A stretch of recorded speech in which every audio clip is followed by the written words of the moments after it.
Génesis capítulo 8, versículos del 1 al 4. Vamos a leer con voz de trompeta fuerte. Y dice de la siguiente manera: y se acordó Dios de Noé y de todos los animales y de todas las bestias que estaban con él en el arca. E hizo pasar Dios un viento y disminuyeron las aguas y se cerraron las fuentes del abismo y las cataratas de los cielos, y la lluvia de los cielos fue detenida, y las aguas decrecían gradualmente de sobre la tierra, y se retiraron las aguas al cabo de 150 días. Y reposó el arca en el mes séptimo, a los 17 días del mes, sobre los montes de Ararat. ¿Puede repetir el versículo 4, por favor? Dice: y reposó el arca en el mes séptimo, a los 17 días del mes, sobre los montes de Ararat. Hoy vamos a hablar un tema que le hemos puesto sobre la serie, ¿verdad? Génesis, el origen del orden. Este tema se llama un nuevo comienzo. Dile a tu vecino: vamos a hablar de un nuevo comienzo. Dile, ¿cómo se llama el tema, mis hermanos? Un nuevo comienzo. Dale la mano a la persona que está a un lado y dile el tema. ¿Sabes? Hoy vamos a hablar de un nuevo comienzo. Puede ocupar su lugar en esta tarde, en esta noche. Ya sabe, usted no es un público cautivo. Cuando tenga la oportunidad de glorificar al Señor, hágalo con todo su corazón, creyendo que Él está en este lugar. Muy bien. Como recordaremos, mis hermanos, estamos hablando acerca de un hecho que la mayoría de nosotros conocemos. A veces lo conocimos a través de una escuelita dominical, para los que tuvimos la bendición de ser niños en una iglesia cristiana. Algunos escuchamos ya muy grandes esta historia, como la del arca de Noé. Y aquí vemos cuántos días estuvo el agua sobre la tierra, ¿verdad? Después de ese diluvio de aguas, o ese diluvio que vino tan tremendamente, 150 días dice la Biblia que tardó el agua sobre la tierra, para que todo lo que Dios quería hacer lo hiciera. Dios destruyó todo lo malo que había, todo lo que traía desorden, todo lo que traía desgracia. Y una de las cosas más maravillosas que leemos en el texto que ahorita mismo estamos analizando, dice: y se acordó Dios de Noé, y se acordó de su familia, se acordó de todos los animales que estaban en el arca. Y después del tiempo que estoy mencionando, las cataratas, los abismos, todo lo que producía la lluvia se empezó a detener, y en algún momento el agua empezó a disminuir y disminuir, hasta que se fue secando toda la tierra. Entonces, para que entonces pudiera la gente, o la familia en este caso, disfrutar de una vida nueva. Por eso el tema se llama un nuevo comienzo. Fíjese qué interesante: cuando venimos a Cristo Jesús, empezamos un nuevo comienzo, empezamos algo nuevo, o comenzamos algo. No sé si sea la palabra correcta, un nuevo comienzo, como se le dice, o no sé si es hasta cierto punto redundante, pero comenzar una vez más es algo especial. Hay esperanzas, hay nuevas ideas, nuevos anhelos. Pero cuando uno no comienza las cosas, escúcheme bien, en orden, aún sea lo que sea que comenzamos, va a venir la desgracia una vez más. El día lunes que predicamos ahí en ese lugar de Tapachula, Dios me llevaba a través de la palabra para hablar de lo que dice Hebreos capítulo 13, versículo 8. No lo busques, solamente es una pequeña un recordatorio de lo que hablamos allá. Y hablamos acerca de que Jesucristo, decía el escritor a los Hebreos, es el mismo de ayer, de hoy y por siempre y por los siglos. Él es el mismo. Es un Dios que no cambia, que Él se mantiene con su amor como siempre, pero sí produce cambios en nuestra vida. Note esto: el Dios que tenemos es un Dios que no cambia. Jesucristo es el mismo de ayer, de hoy y por los siglos. Es un Dios que no cambia, pero que sí provoca cambios en nuestra vida. Pero escuche esto: el ser humano anda buscando cambios, nuevos comienzos, una nueva vida, incluso una nueva familia. He conocido personas, y lo decía el día lunes, que de repente dice: me voy a ir de la ciudad, voy a ir a vivir a otro lugar porque yo acá ya los problemas me ahogaron, ya me llegaron hasta el cuello, ya no sé cómo salir. Y algunas personas, como las que les comento, lo digo con respeto, se han ido pensando que el salir de donde vivían les va a traer una bendición. Y como es, les trae una esperanza, les trae un anhelo, les trae como que esperanza de decir: vamos a hacer esto, pero no ordenaron algo. Escúcheme bien, que es importante. Tú no puedes huir de ti mismo. Cuando el problema viene de tu corazón, la Biblia dice que los malos pensamientos, los homicidios, los hurtos, las blasfemias, todo lo malo nace de dentro del corazón. Entonces, si alguien vive pecando y haciendo cosas incorrectas, el que cambie de ciudad no es la solución. El que cambie de familia no es la solución. El que cambie de iglesia, el que cambie de trabajo no es la solución. Porque imagínate esas familias que se han ido dejando todo aquí en Tuxtla para ir y decir: vamos a empezar de cero. Eso está perfecto, eso está buenísimo. Volver a empezar, tener un nuevo comienzo.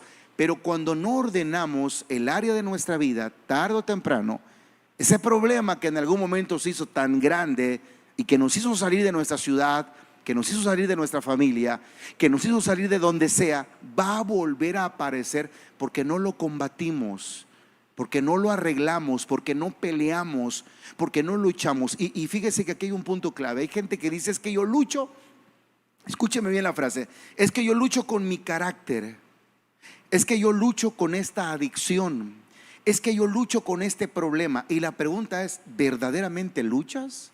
¿O es una expresión que le hace creer a todos que tienes un problema, hermano? Porque luchar es ponerte, ¿cómo se le puede decir? Forcejear, plantarte, decir: no quiero, no lo voy a hacer.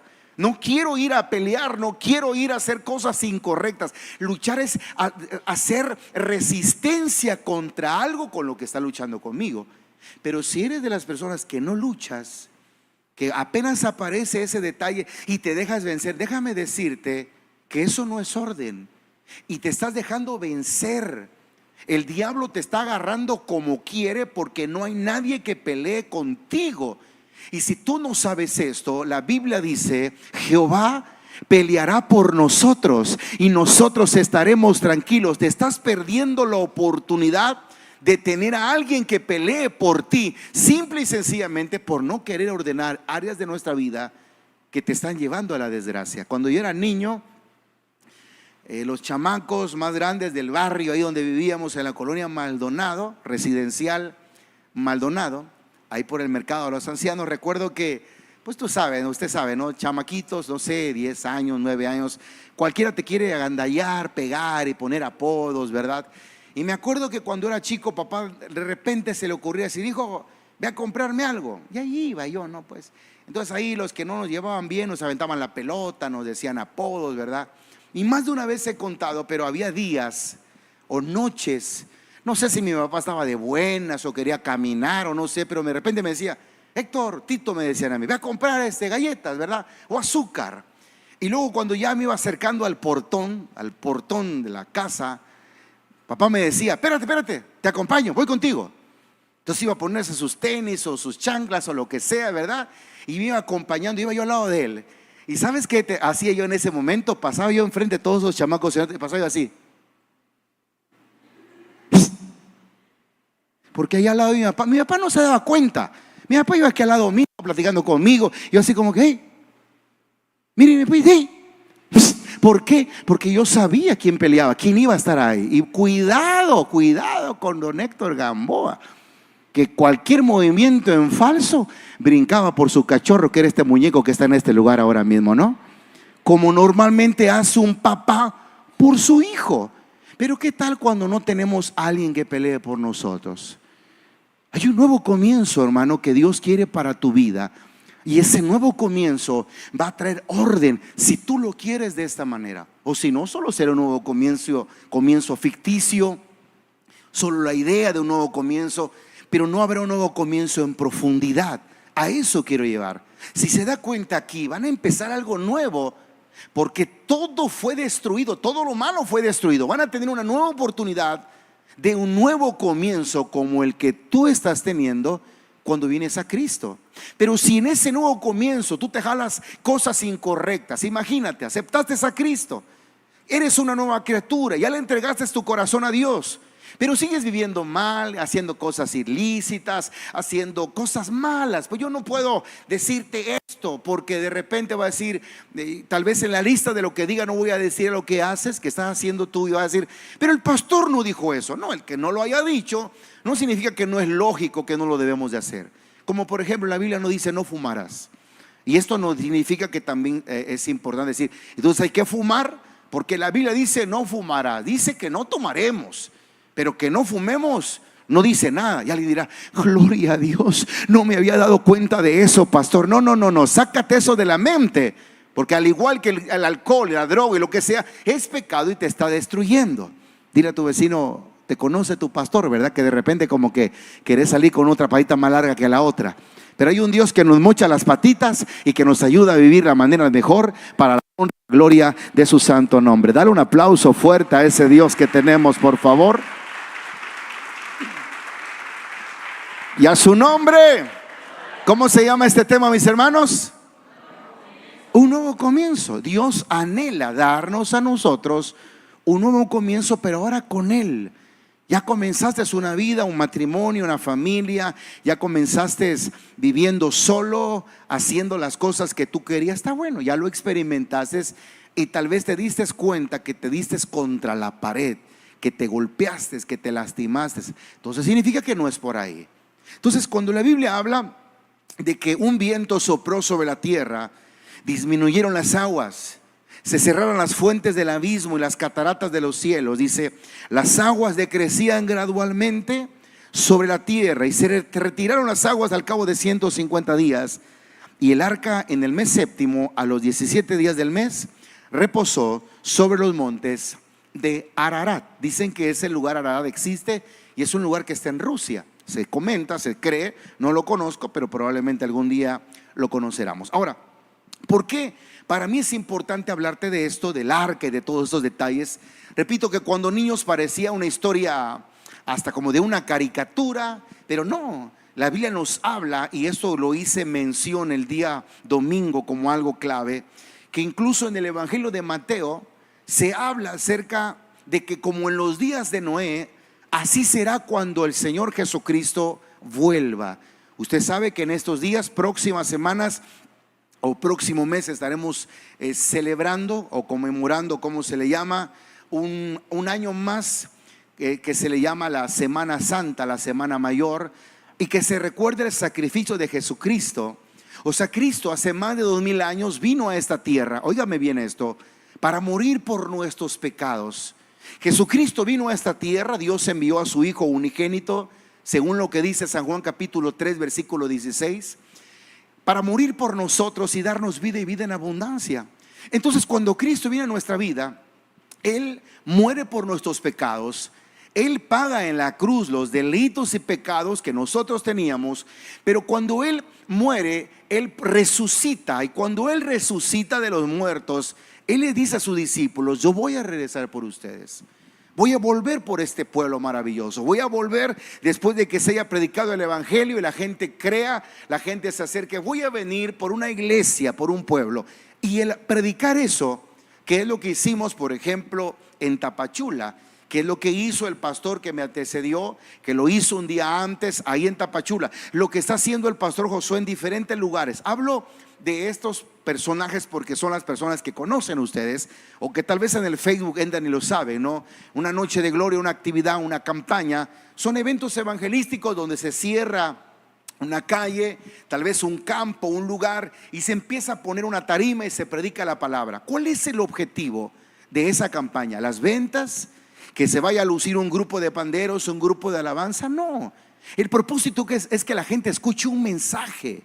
El propósito es que la gente oiga un mensaje de esperanza. Pero mucha gente lo que hace es burlarse. reírse. Esa gente está es ridícula, no tiene cosas que hacer, no tiene trabajo, están manteniendo un pastor, son una bola de rateros, por muchas cosas que también salen desafortunadamente por errores que como humanos podemos cometer. Pero eso no puede hacer que nosotros nos olvidemos. Todos nosotros que somos parte de una iglesia, los pastores, los líderes, somos seres humanos. Y la Biblia dice, escúchame bien eso, que Dios puso esa bendición en vasos de barro para que la excelencia del conocimiento y la gloria sea para nuestro Dios todopoderoso. Hermano, nosotros no somos superhombres. Y ni por el hecho de ser cristianos ahora no cometemos errores. Y por eso es que tenemos que estar, más pegados a Dios, más cerca del Señor.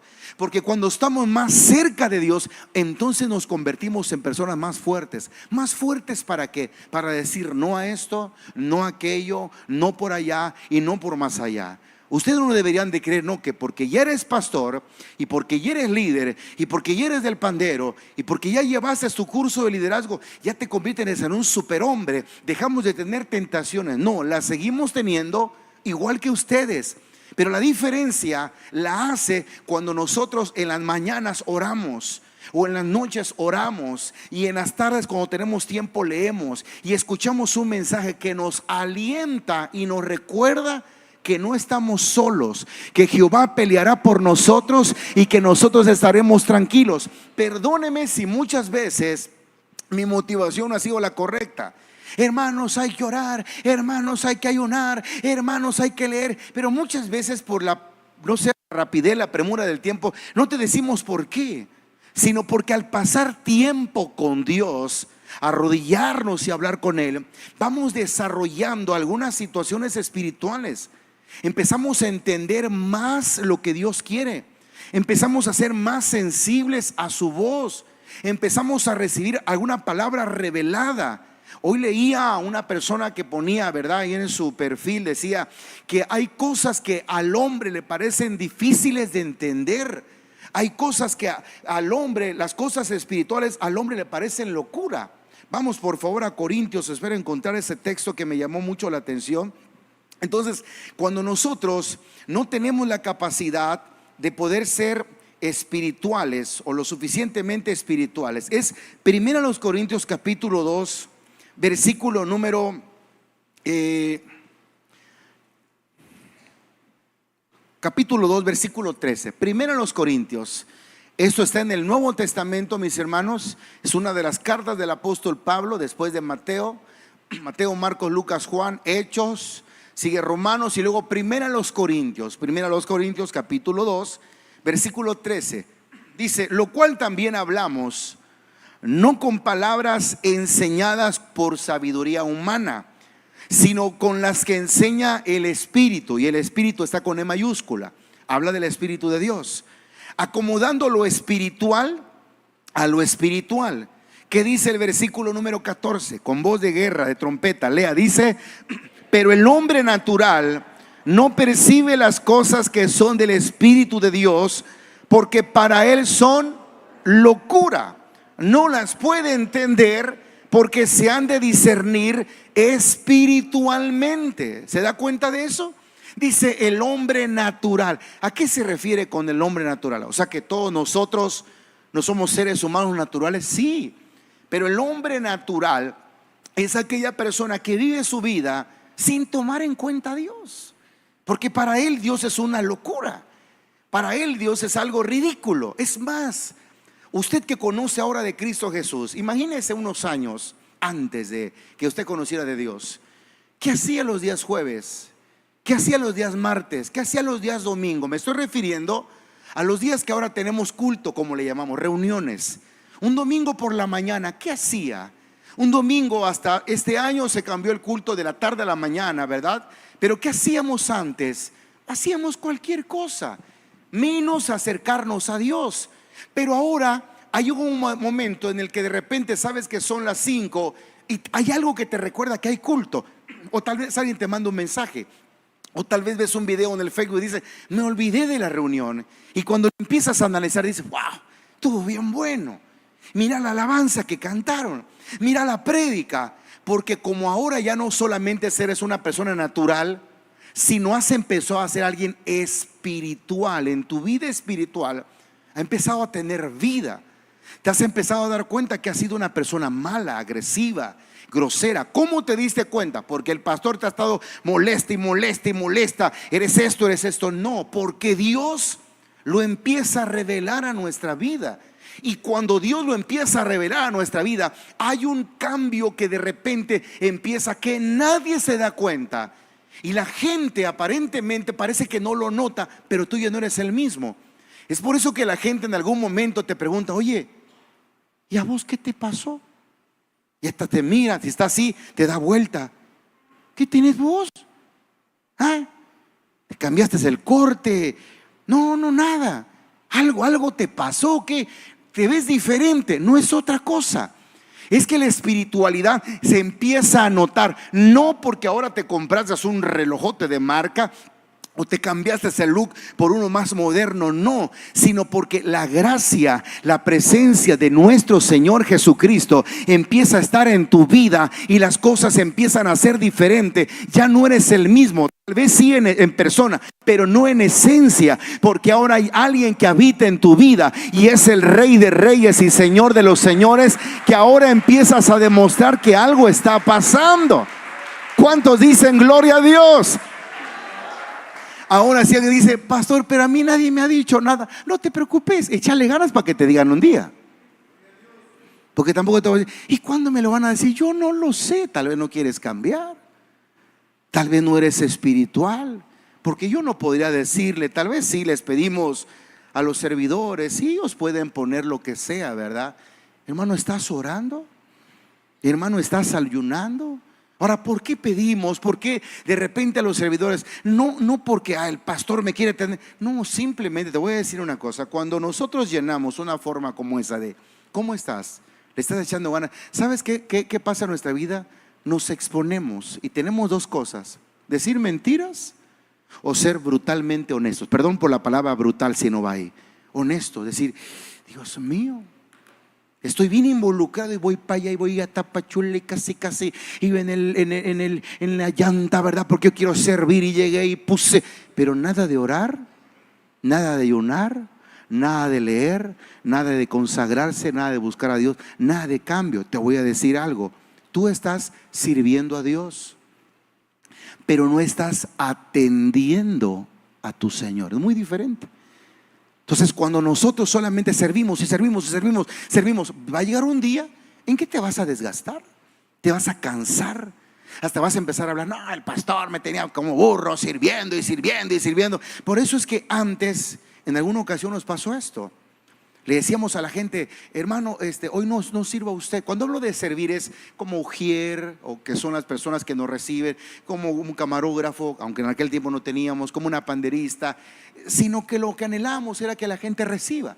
Pero había gente que lo agarra con todo el amor y no: yo quiero servir y porque yo sirvo, y si no sirvo, para acá y para allá. Hacían un show.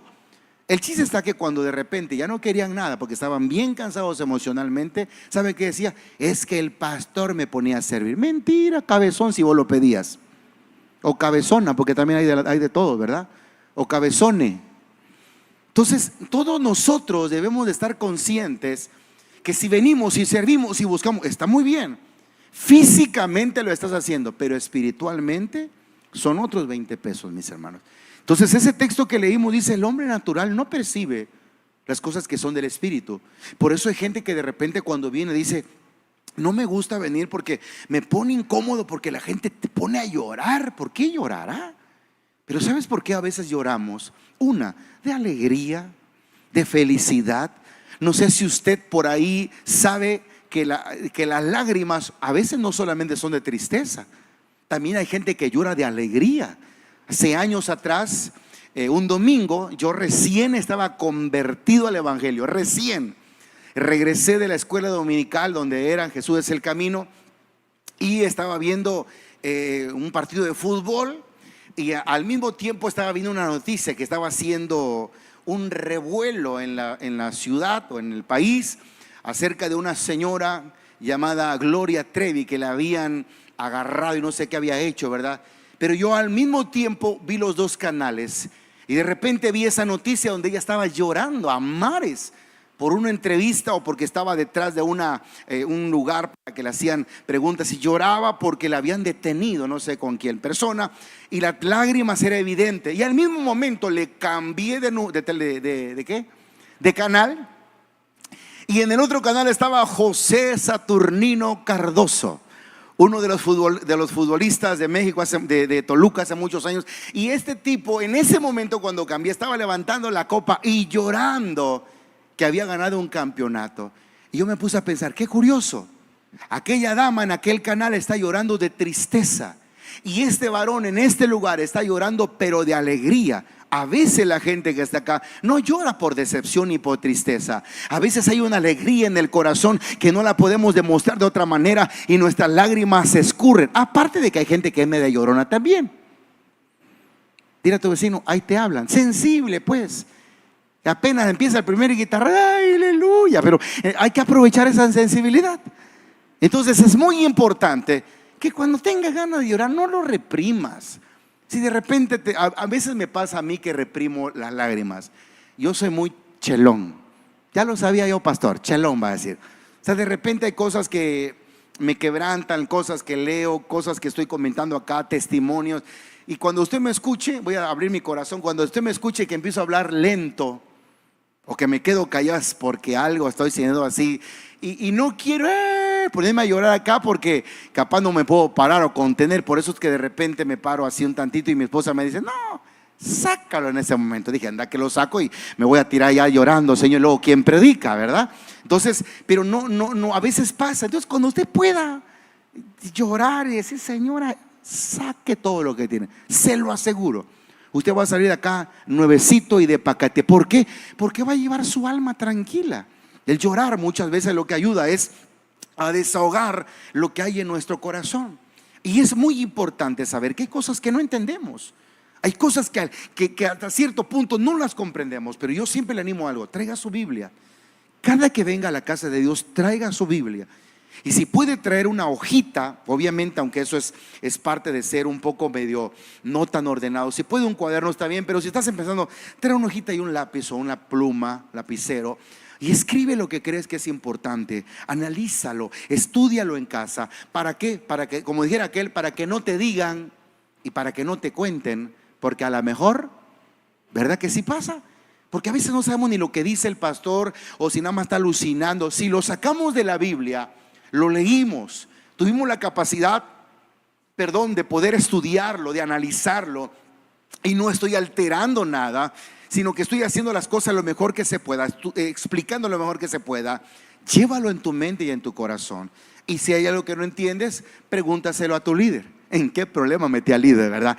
No, pastor, que le pregunte a usted si yo tampoco sé. Bueno, pregúntemelo pues a mí, ya también no voy a saber y se lo voy a mandar con alguien más. Pero aquí lo importante es que no te creas cosas que te dicen o que te digan y que no están en la Biblia. Si está en la Biblia, hermano, tómalo en cuenta. Y aquí encontramos que después de que el agua disminuye y que las cosas empiezan a poner tranquilas, hay algo que está pasando o pasa, que es que este hombre llamado Noé empieza a mandar un cuervo, porque como no había visto bien todo como estaba, no estaba como en esos yates o en esos barcos que conocemos que estaban ahí en esa parte, creo que se llama la proa, para ir viendo como no. La caja el arca estaba cerrada, se entiendo, porque dice el versículo número 5, capítulo 8, versículo 5: las aguas fueron decreciendo hasta el mes 10, y en el 10 al primero del mes se descubrieron las cimas de los montes. Y sucedió que al cabo de 40 días abrió Noé la ventana del arca que había hecho. O sea, entiendo que no es que iba como un turista, ¿verdad? A ver, pásame ahí, esposita, un coco, ¿verdad? Para que analicemos, veamos. No, ellos estaban salvando su vida, protegiendo su vida de todo lo que había pasado. Entonces es interesante saber que dice: y después del cabo de 40 días abrió la ventana, versículo 7, envió un cuervo, el cual salió y estuvo yendo y volviendo hasta que las aguas se secaron sobre la tierra. ¿Por qué estuvo yendo y viniendo? Porque no podías asentarse en ningún lugar, había pura agua. Versículo número 8: Envió también de sí una paloma para ver si las aguas se habían retirado sobre la faz de la tierra, y no halló la paloma donde asentar las plantas de su pie, y volvió al arca porque las aguas estaban aún sobre la faz de toda la tierra. Entonces se extendió su mano y tomándola la hizo entrar consigo en el arca. Esperó aún otros 7 días y volvió a enviar la paloma fuera del arca. Que dice el versículo 11 fuertemente, dice: y la paloma volvió a él a la hora de la tarde, y he aquí que traía una hoja de olivo en el pico. Y entendiendo Noé que las aguas se habían retirado sobre la tierra, y esperó aún otros 7 días, envió la paloma, la cual no volvió ya más a él. Aquí pasa algo interesante. Dice la Biblia que envía un cuervo, y el cuervo tenía que regresar, obviamente porque no había donde asentarse, ¿verdad? Luego envía una paloma, la cual regresa, y después de un tiempo la paloma regresa, la vuelve a enviar, y cuando regresa con una rama de olivo. Una de las cosas que me llamó la atención estudiar es que una rama de olivo es el símbolo universal de paz. La rama de olivo es el símbolo de paz, de sabiduría, de victoria, de luz espiritual. Pero también el olivo, hermano, es una de las plantas o de los árboles que su fruto son las aceitunas, de donde sale el aceite de oliva, que es el símbolo del Espíritu Santo. Escúcheme bien, cuando hablamos de la rama de olivo, cuando tú lo buscas en un sentido técnicamente hablando, social, culturalmente hablando, tiene una representación. Incluso hay algunas banderas que tienen en medio de su bandera, obviamente, esas ramas de olivo, simbolizando, repito, el símbolo universal de paz, el símbolo de luz, de victoria, de sabiduría.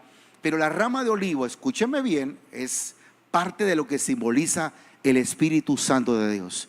No te estoy diciendo, era el Espíritu Santo, pero un simbolismo había. Por alguna curiosa razón, fue exactamente una rama de olivo lo que esa paloma trajo. Y después, cuando la vuelve a enviar, no más vuelve a regresar, porque simple y sencillamente se entiende que ya había donde esta ave pudiera estar tranquila, sin la necesidad de volver al arca, donde era el lugar de refugio. Sucedió, dice el versículo 13, que en el año 601 de Noé, en el mes primero, en el día primero del mes, las aguas se secaron sobre la tierra, y quitó Noé la cubierta del arca, y miró y aquí que la faz de la tierra estaba seca. Y en el mes segundo, a los 27 días del mes, se secó la tierra. Ahí es, hermano, ahí es el porqué, aquí es el punto donde yo tomé este tema que se llama un nuevo comienzo, una nueva vida. Fíjese que si usted se da cuenta, en toda la tierra ya no existía más gente, ni animales, ni nada. Solamente Noé con su familia. ¿Te puedes imaginar eso? Noé en su familia, sus animales o los animales que habían llegado, era lo único que había sobre la tierra. Y ahora era el tiempo de un nuevo comienzo. Ahora, yo te quiero decir algo. Cuando tú comienzas en el Evangelio, si no lo hiciste así, es el error que vienes arrastrando todavía. Pero una de las cosas, o de lo peor que podemos hacer en el Evangelio, es que al tú empezar un camino nuevo en el Señor, quieras que todos cambien al mismo tiempo que tú cambias. Dios nos está dando a cada uno de nosotros una oportunidad, la oportunidad de empezar algo nuevo. Pero a veces decimos, pero es que mi compadre no quiere, pero es que mi comadre, incluso a veces la esposa no quiere o el esposo no quiere, y es donde nos encontramos con una tristeza. Pero cuando tu familia está de acuerdo y vas a buscar, hermanito, por el momento no invites a nadie más. Cuando digo no invites a nadie más, no es no invites a nadie de la iglesia o nadie de tu familia, no, sino quiero que sepas que es tu familia y tú los que están teniendo un nuevo comienzo, los que tienen que empezar a ver qué es lo que Dios dice, los que tienen que empezar a prepararse porque Dios les está dando una nueva oportunidad. Es lo mismo que está pasando acá. Tal vez no lo habíamos visto de esta manera, pero en ese momento, cuando las aguas se secan sobre la tierra y la tierra empieza a producir plantas y todo, porque si había un árbol o una rama de olivo es porque había un árbol de olivo. Entonces Noé estaba solito. Y fíjate lo que se le ocurrió a Noé hacer, que hizo que todas las cosas fueran cambiando. Y con esto quiero ir terminando. Una de las cosas más importantes que debe de haber dentro del evangelio, que debe de haber dentro de nuestro conocimiento en Dios, no se te olvide esto, es que las cosas las hagas de corazón. Jesucristo dice: y todo lo que hagáis, o mejor dicho, este es el apóstol Pablo, y todo lo que hagáis, hacedlo de corazón. Jesucristo dijo que deberíamos de ser mansos y humildes de corazón. Jesús dijo: aprendan de mí, que soy manso y humilde de corazón, y hallaréis descanso para vuestras almas. Pablo dijo: y todo lo que hagáis, hazlo de corazón como para el Señor. Aquí vamos a darnos cuenta cómo Noé, a pesar de que no se lo pidió Dios, cuando él llega y está en la cumbre del monte Ararat, o en el monte Ararat, y ya todo se está secando y ya pueden bajar, ¿sabes qué hizo él? Un altar para Dios. Una de las cosas que más me sorprende es que este hombre haya hecho un altar porque Dios no se lo pidió. Normalmente nosotros sabemos que obediencia es hacer lo que se nos pide. ¿Y cómo se llamará aquello que no se pide pero se hace para alguien? ¿Cómo crees tú que se llama? No tengo yo la respuesta. No vayas a pensar, a la otra nos va a decir el pastor, no la tengo. Pero si obediencia es hacer algo que te piden, ¿cómo se llama cuando no te piden algo y lo haces de corazón? ¿Cómo se llama cuando, o qué resultado crees que hay en la vida de alguien que cuando no se lo pides lo hace? ¿Cómo se siente, cómo se sintió ayer el hombre que aunque no le pedimos a la mujer un regalo, nos llevó un regalo? Cuenta del Día del Hombre, gracias a Dios. Sí, yo sabía que iba a ser un chiste muy malo, pero cabe. Aprovechando, varones, feliz Día del Hombre. Dios nos bendiga. Amén. ¿Cómo crees que se siente a alguien en el caso de la esposa, cuando le llevas un arreglo floral, cuando le llevas las sabrita que le gusta, las donas que lo que le huele, el elote que le gusta, empanizado, porque ahora ya no quiere del normal, quiere del empanizado, ¿verdad? ¿Cómo se siente? Así como que, uy, y ahora, muñeco, ¿qué te pasó, verdad? Yo creo que hay felicidad.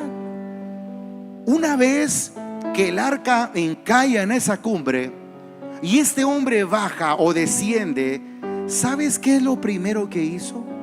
Trajo de los animales que había y hizo un altar, los mató y puso piedras, me imagino, y unos palos ahí, y prendió fuego sobre ese altar. Y ahora imagínate, si ponen animales en un altar, los matan, los degollan, o como se le dice, y le prendes lumbre, le prendes fuego, no sé si es la palabra correcta, los queman, el olor que va a salir es un olor a carne quemada, ¿no? Sé, con todo y los pelos que tenía, yo creo que un olor muy grato. Vea lo que dice el versículo número, leamos desde el 15. Entonces habló Dios a Noé diciendo: sal del arca tú y tu mujer, y tus hijos y las mujeres de tus hijos contigo, todos los animales que están contigo, de toda carne, de aves, de bestias, de todo reptil que se arrastra sobre la tierra, sacarás contigo, y vayan por la tierra, fructifiquen, multiplíquense sobre la tierra. Entonces salió Noé, sus hijos, su mujer y las mujeres de sus hijos con él, todos los animales y todo reptil, toda ave y todo lo que se mueve sobre la tierra según sus especies, salieron del arca. Y edificó Noé un altar a Jehová, y tomó de todo animal limpio y de toda ave limpia, y ofreció holocausto en el altar. Y percibió Jehová olor grato. Y dijo Jehová en su corazón: no volveré más a maldecir la tierra por causa del hombre, porque el intento del corazón del hombre es malo desde su juventud. Ni volveré más a destruirlo, a destruir todo ser viviente como he hecho. Mientras la tierra permanezca, no cesarán la sementera y la siega, el frío y el calor, el verano y el invierno, el día y la noche. ¿Qué fue lo que hizo que ese montón de piedras y animales se quemaran y empezara a salir la lumbre y el humo? Dice la Biblia que Dios percibió olor grato. Has llegado a veces a la casa de la abuelita, de los abuelitos, de los tíos, de la familia, y están haciendo tu comida favorita, o sientes cuando alguien está haciendo pic de tamales, de bola, de chipilín, y uno dice: wow, qué rico, qué agradable, no nos vayamos hasta que nos den de comer, ¿verdad? Hueles a, no sé, perdóname que no se venga algo a la mente, pero así de la misma manera Dios percibió no un montón de carne quemada, cruda, sino percibió olor grato, porque fue la acción que tuvo Noé como algo especial, y eso conmovió el corazón de Dios. Es lo que dice acá, y dijo: no voy a volver a destruir la tierra de la misma manera, ya no más. ¿Por qué? Porque ahora entiendo que el pensamiento del hombre es de continuo el mal. Pero lo curioso es que hay hombres como Noé que quieren hacer las cosas bien. Mi hermano, mi hermana, ¿por qué no hoy le decimos a Dios: ayúdame no solo a obedecerte? Hay cosas que tengo que hacer, que tengo que dejar, pero no se las tengo que preguntar a mi pastor. Tengo que leerlas en tu palabra para que yo pueda ser agradable ante tus ojos. Repito, hay gente que es obediente y está muy bien. No vamos a hablar de los desobedientes ahorita. Del obediente es un premio, es un mérito, es ser obediente. Pero imagínate aquel que hace las cosas sin que Dios se las pida. Eso es una maravilla. Como cuando la Biblia dice en Daniel capítulo 1 versículo 8: y Daniel propuso en su corazón no contaminarse con la comida del rey ni con el vino que él bebía. No, Dios le dijo: Daniel, Dani, no vas a comer nada, porque todo esto es de pecado. Dice la Biblia que ese hombre propuso en su corazón. ¿Qué es lo que has propuesto en tu corazón?